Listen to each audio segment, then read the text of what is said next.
नमस्कार दोस्तों, स्वागत है आप सभी का। हम सभी तैयारी कर रहे हैं पर्यावरण की, जो कि मूल रूप से आपके लिए जो चैप्टर्स लाए जा रहे हैं, चैप्टर 7 पर्यावरण का संविदा ग्रेड 3 के लिए। साथ ही साथ आपको ये टॉपिक एमपीएससी मेंस में भी काम आएंगे और साइंस के तौर पर भी काम आएंगे। तो बहुत ही इंपॉर्टेंट लेक्चर्स हैं, प्लीज़ ध्यान रखिए, बहुत अच्छे से राइट डाउन करिए। जो भी प्रॉब्लम हो आप मुझसे पूछ सकते हैं। तो चलिए शुरुआत करते हैं आज के टॉपिक की। हमारा आज का टॉपिक है वैश्विक तापन। इसे आप हिंदी में वैश्विक तापन बोलते हैं, मैं इंग्लिश में ही बोलूँगा ग्लोबल वार्मिंग, क्योंकि ग्लोबल वार्मिंग के नाम से ही आपकी परीक्षाओं में बहुत ज़्यादा आएगा। ठीक है, तो उसी चीज़ को हम समझते हैं, लेकिन उसको समझने से पहले हमने यहाँ पे टॉपिक का नाम दिया है हरित गृह प्रभाव या फिर ग्रीन हाउस इफेक्ट। तो हरित गृह प्रभाव या ग्रीन हाउस प्रभाव क्या है, उस पर चर्चा करना जरूरी है, क्योंकि वहीं से एक जो पॉइंट निकल के आया है वैश्विक तापन, वो वहीं से आया हुआ है। ठीक है, तो ग्रीन हाउस इफेक्ट क्या है, ये शब्द सबसे पहले आया जोसेफ फूरियर के द्वारा 1824 में। जोसेफ फूरियर वैज्ञानिक ने 1824 में इस शब्द को इजाद किया और उन्होंने दिया, और उन्होंने बताया कि कैसे आखिर हरित गृह प्रभाव होता है। तो है क्या, वो कुछ नहीं है, ठंडे प्रदेशों में बागवानी के लिए प्रयोग किया जाता है, यह एक लाभकारी प्रभाव है। इसे समझने के लिए आप इस तरीके से समझिए कि यूरोप में जो यूरोप में क्या होता था कि तापमान बहुत ज़्यादा गिर जाता था, और ऐसे समय में फल सब्जी और इन सब चीज़ों की पैदावार करना बहुत ही मुश्किल है, क्योंकि तापमान सबसे ज़्यादा रिक्वायरमेंट चीज़ है। तो उन्होंने ग्लास का एक हाउस बनाया, जिसमें उन्होंने क्या किया, सूर्य से आने वाली किरणों को अवशोषित तो हो गई वो, लेकिन बाहर नहीं जा पाई उन कांच के पैक होने के कारण। और ऐसे कारण से वो अंदर के कमरे के अंदर का जो घर उन्होंने कांच का बनाया था, उसके अंदर का तापमान नियत रहा, कांस्टेंट।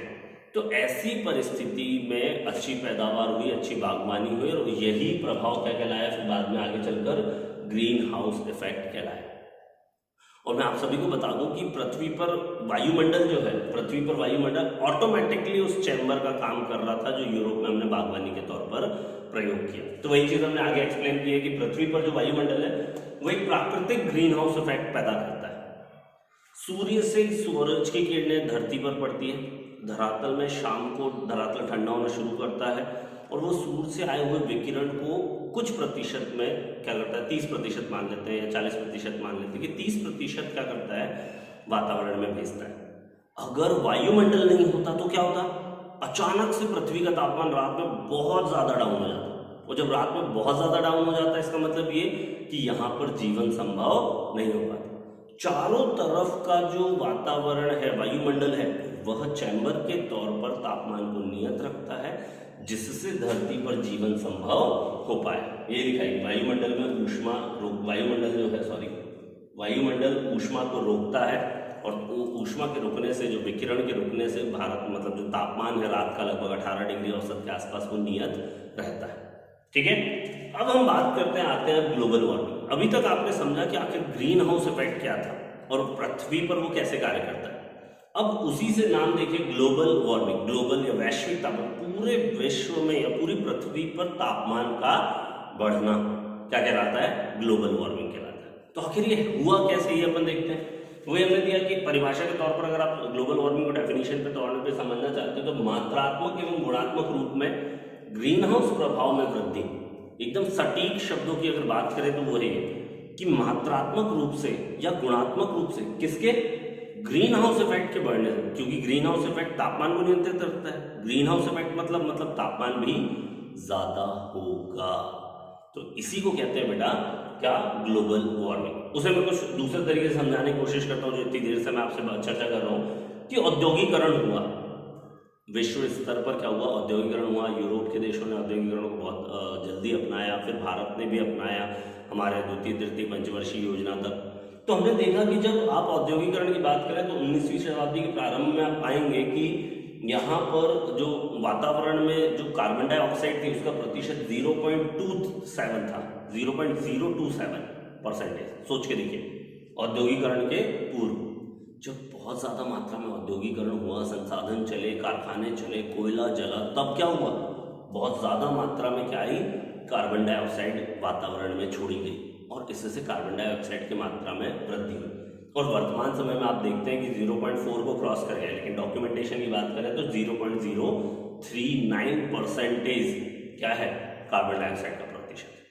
अब देखिए कार्बन डाइऑक्साइड क्या काम करता है। तो कार्बन डाइऑक्साइड, जितनी ज्यादा कार्बन डाइऑक्साइड उतना ही ज्यादा विकिरण का क्या होगा, अवशोषण। जहां पहले मान लो ये वाली कंडीशन में 40% जो ऊष्मा विकिरण था उसको अवशोषित किया जा रहा है, तो इस कंडीशन में आप 60% ऊष्मा को क्या कर रहा है, ऊष्मा विकिरण को अवशोषित किया जा रहा है। मतलब वायुमंडल अपने पास रोक लेता है। अब इससे क्या होगा, तापमान में वृद्धि, और ये क्या कहलाएगा, ग्लोबल वार्मिंग।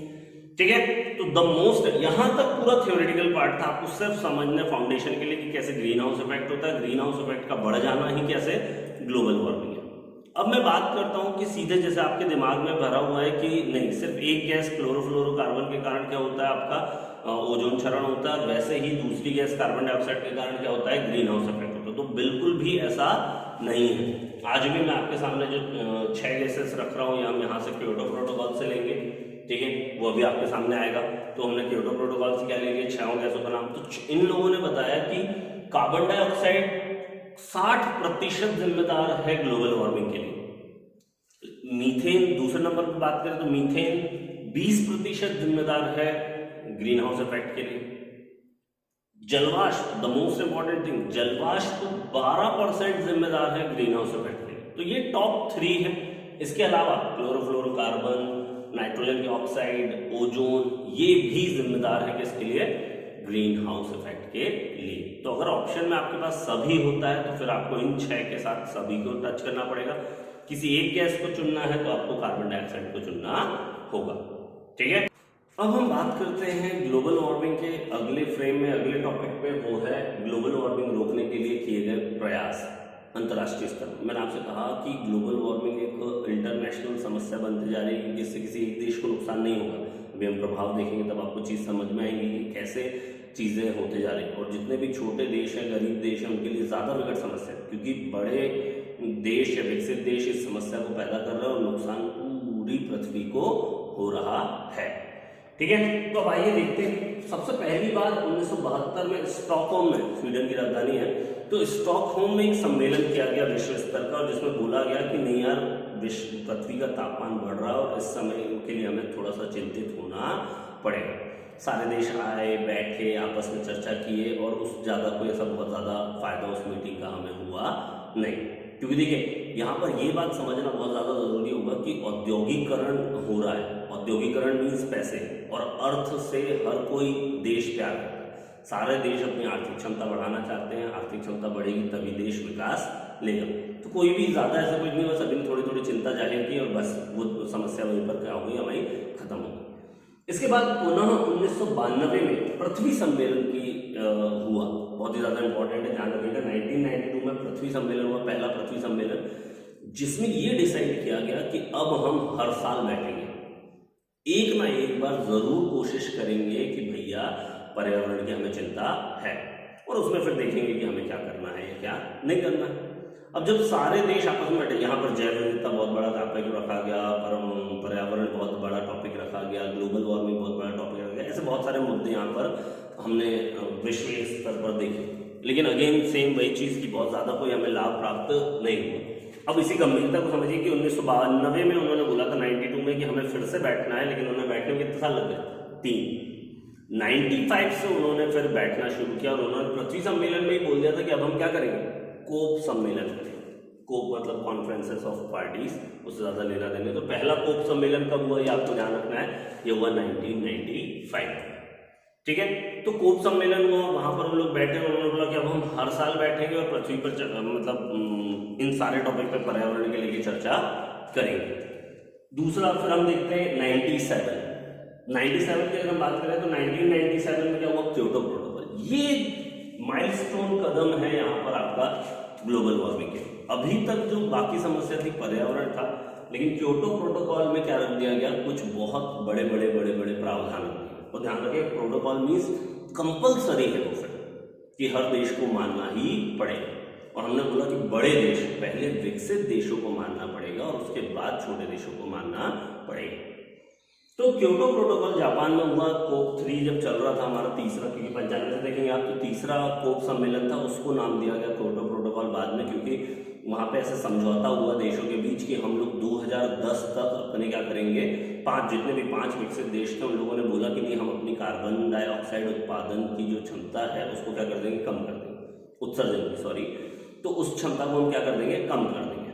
लेकिन यहाँ पर फिर समझिएगा, देखिए अगेन भारत बिल्कुल उसमें शामिल नहीं था, चीन बिल्कुल उसमें शामिल नहीं था, और इन लोगों ने क्या किया कि इन्होंने भारत, देखिए कितना होशियार है, भारत ने क्या किया कि 2010 तक इन लोगों को देखा कि ये कार्बन उत्सर्जन कर रहे कि नहीं कर रहे, लेकिन जब विकसित देशों को ऐसा लगा कि इन्होंने अगर कार्बन उत्सर्जन गिराया तो बाकी देश क्या हो जाएंगे, एशियाई देश प्रभावशाली हो जाएंगे, और एशियाई देश जब प्रभावशाली हो जाएंगे तो दिक्कत हो जाएगी। तो इन्होंने वो प्रतिबंध भारत पे डाला कि भारत तुमको भी ये प्रतिबंध लागू, क्योटो प्रोटोकॉल को फॉलो करना पड़ेगा। तो ऐसे थोड़ी दिक्कत में जाता है। अभी नरेंद्र मोदी को आपने सुना होगा, तो ऐसी चर्चाओं में कभी भी नरेंद्र मोदी जी पीछे नहीं रहते। अभी हाल ही के दिनों में सारे समझौतों से हमारे डोनाल्ड ट्रंप साहब ने अपने हाथ पीछे खींच लिए कि अमेरिका इस प्रकार के किसी भी समझौते का हिस्सा नहीं है। लेकिन नरेंद्र मोदी जी देखिए कितने समझदार हैं, उन्होंने क्या बोला कि भाइयों और बहनों जैसे उनकी स्टाइल है, तो फिर अपन आगे बढ़ते हैं। उन्होंने बोला कि हम पूरे विश्व का भला चाहते हैं और मैं ये पूरे विश्व को वचन देता हूं कि हमारे यहाँ प्रति व्यक्ति कार्बन डाइऑक्साइड उत्पादन या उत्सर्जन की क्षमता हमेशा कम रहेगी। देखिएगा यहाँ पे यही तो कूटनीति है। हमारे यहाँ 131 करोड़ लोग हैं। अब 131 करोड़ लोगों में प्रति व्यक्ति कार्बन डाइऑक्साइड उत्पादन क्षमता को आप देखोगे तो वो तो वैसे भी कम रहनी है। तो इस प्रकार से विश्व के सामने भारत हमेशा उनको बेवकूफ बनाता आता है और ये एक ही लाइन को हर प्रधानमंत्री बोलते रहते हैं। तो चलिए हम आगे बढ़ते वापस। तो क्योटो प्रोटोकॉल के बारे में हम आपको बता दूं कि इसमें 5 उद्देश्य रखे गए थे और वो सारे 2010 तक, जो मेन उद्देश्य था कि 2010 तक हम जो विकसित देश है वो अपने कार्बन डाइऑक्साइड उत्पादन क्षमता को गिराएंगे।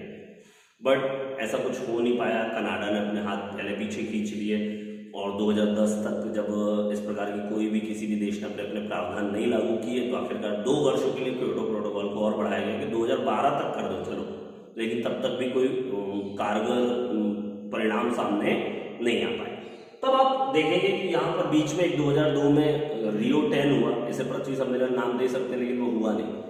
वास्तविकता में फिर जब 2012 में क्योटो प्रोटोकॉल का कोई भी रिजल्ट सामने नहीं आया तो दोबारा एक पृथ्वी सम्मेलन करना पड़ा, द्वितीय पृथ्वी सम्मेलन, जिसे रियो 20 के नाम से भी जानते हैं। तो इसमें निर्धारित किया गया कि नहीं यार, अब हमें कुछ और एक कदम प्रभावी रूप से उठाना पड़ेगा, और तब जाके यहाँ पर सारे लोग बोले कि हाँ हाँ ठीक है उठा। अब वो कदम उठाने के लिए फिर हमें 3 साल लग गए। 2015 में पेरिस समझौता हुआ। पेरिस समझौता एक अगेन अभी के तौर पर बहुत ही ज्यादा प्रभावशाली कदम था। इसमें अगेन यहाँ शब्द देखिए, प्रोटोकॉल नहीं, यहाँ क्या है, ये समझौता। जिससे पालन करना है करे, जिससे पालन नहीं करना है तो सॉरी, उप्स, हम नहीं कर पाए। समझ रहे हैं? तो ये इसी तरीके से विश्व पर्यावरण की जो इस चीज को है अनदेखा करता आ रहा है, और इसी के तौर पर आज आप परिणाम देख रहे हैं कि सारे लोग घरों में प्रकृति ने अपने आप कार्बन डाइऑक्साइड उत्पादन को क्या कर दिया, कम। तो प्लीज हर व्यक्ति की जिम्मेदारी है कि कार्बन डाइऑक्साइड और पर्यावरण के बारे में समझिए। मैं बार बार आप लोगों से रिक्वेस्ट कर रहा हूँ, ठीक है। तो ये हमारे बहुत ही ज्यादा इंपॉर्टेंट वो है कदम, 5-6 सन हमारे बहुत ही ज्यादा इंपॉर्टेंट है, जिसमें से क्योटो प्रोटोकॉल और पेरिस समझौता, पृथ्वी सम्मेलन बहुत ज्यादा इंपॉर्टेंट है, ठीक है। अगेन हम देखते हैं कि आखिर ग्लोबल वार्मिंग से हमें नकारात्मक प्रभाव क्या है, क्या क्या समस्याएं हमारे सामने उठती हैं जब आप देखते हैं नकारात्मक प्रभावों की ओर। तब तो समस्याओं के तौर पर बात करें तो सबसे पहले क्योंकि देखिए जो सारे पर्यावरण पर प्रभाव डाल रहा था ओजोन से, उसी से मिलता जुलता यहाँ पर भी तापमान वृद्धि होगी। तो आप देखेंगे कि ग्लेशियरों का पिघलना सबसे बड़ी समस्या है। ग्लेशियरों का पिघलना, अगर वैश्विक तापमान हुआ तो जितने हमारे ग्लेशियर रुके हुए हैं वो क्या हो जाएंगे, पिघल जाएंगे। उनके पिघलने से क्या प्रॉब्लम क्या है, पूरे समुद्री जल का स्तर क्या हो जाएगा, बढ़ जाएगा। पूरे समुद्री जल का स्तर क्या हो जाएगा, वृद्धि होगी। और समुद्री जल के स्तर में वृद्धि का मतलब आप समझ रहे हैं, जितने छोटे छोटे देश है सारे, अब देखिए समस्या कैसे उठेगी, सारे के सारे देश पानी में डूब जाएंगे। अब जब वो देश पानी में डूबेंगे तो वहां की जनसंख्या किस ओर बढ़ेगी, स्थल की। ऑलरेडी हमारे पास 29% ही भूमि है, अगर उसमें से भी अगर 5-10% डूब जाए तो आलम क्या होगा। मालदीव जैसे, लक्षद्वीप जैसे द्वीपों का तो पता भी नहीं चलेगा, इंडोनेशिया डूब जाएगा, हमारा पूरा प्रायद्वीपीय भारत डूब जाएगा, बहुत सारे देशों को अपनी भूमि क्या होगी, गंवानी पड़ेगी। और और इसी कंडीशन के कारण बहुत ही ज़्यादा समस्या है। और फिर ये देखिए, ये केवल एक छोटी सी समस्या है, डूब जाना। उसके बाद जनसंख्या वृद्धि की समस्या, कम भूभाग पर अधिक जनसंख्या घनत्व होने से भूखमरी, सूखा, वर्षा, बहुत सारी समस्या उत्पन्न होंगी। जितना ज़्यादा तापमान होगा, जितना ज़्यादा जल वाष्पीकरण होकर ऊपर जाएगा और बहुत ज़्यादा मात्रा में क्या होगी, वर्षा होगी। तो वर्षा होगी तो खुश मत होगी, क्योंकि जमीन अब कम बची, तो वर्षा होगी तो नदियों में बाढ़ ज़्यादा आएगी। समझ रहे? तो बहुत सारी समस्या अचानक जल स्तर के बढ़ने से उत्पन्न हो जाएंगी। तो प्रत्यक्ष समस्या, इसकी अप्रत्यक्ष समस्याएं ज्यादा है। ठीक है, चलिए वापस हम आगे बढ़ते हैं। वायुमंडलीय एवं समुद्री ताप में वृद्धि। मैंने बोला कि तापमान बढ़ेगा तो पारी तंत्र प्रभावित होगा। अगर जल गर्म रहेगा तो वहां के जलीय जीव कैसे जीवित रहेंगे। थोड़ा ही तापमान अभी गर्मियों के दिनों में बढ़ता है तो हमारी हालत खराब हो जा रही है। बिना एसी, बिना कूलर के हम रह नहीं सकते। ठीक है, पारितंत्र एवं जैव विविधता पर प्रभाव। मैंने आपसे पहले कहा कि अगर एक भी जीव धीरे धीरे धीरे धीरे इस ग्लोबल वार्मिंग या जलवायु परिवर्तन की समस्या से कम आएगा तो आहार श्रृंखला क्या होगी, प्रभावित होगी और हमारी जैव विविधता में कमी आएगी। कृषि, भोजन एवं गुणवत्ता पर प्रभाव। कृषि सबसे ज्यादा प्रभावित होगा, कृषि। और सबसे बड़ी चीज, आप तकनीकी को खा नहीं सकते। आप मोबाइल नहीं खा सकते, आप टीवी नहीं खा सकते, आप एसी नहीं खा सकते। आपको अपना जीवन यापन करने के लिए भोजन की ही आवश्यकता है। तो हम कुछ बने ना बने, किसानों का हमें विशेष तौर पर ध्यान रखना ही होगा। और अभी आप देख भी रहे हैं, इतनी बड़ी समस्या चल रही है, लेकिन पूरा सरकार का ध्यान कहाँ है, कृषि की ओर। क्यों? क्योंकि अगर वो खराब हो गया तो फिर सब खराब हो जाएगा। इसलिए कृषि संसाधनों को पूर्णतः छूट दी गई। ठीक है, और लास्ट जो मेन कोई भी समस्या इसलिए समस्या होती है क्योंकि वो मानव स्वास्थ्य के लिए नुकसान पहुंचाता है। तो मानव स्वास्थ्य पर सीधे इन सारी समस्याओं का प्रत्यक्ष प्रभाव किस पर पड़ेगा, मानव पर पड़ेगा। तो इस प्रकार ग्लोबल वार्मिंग हमारे लिए बहुत ही चिंताजनक विषय है।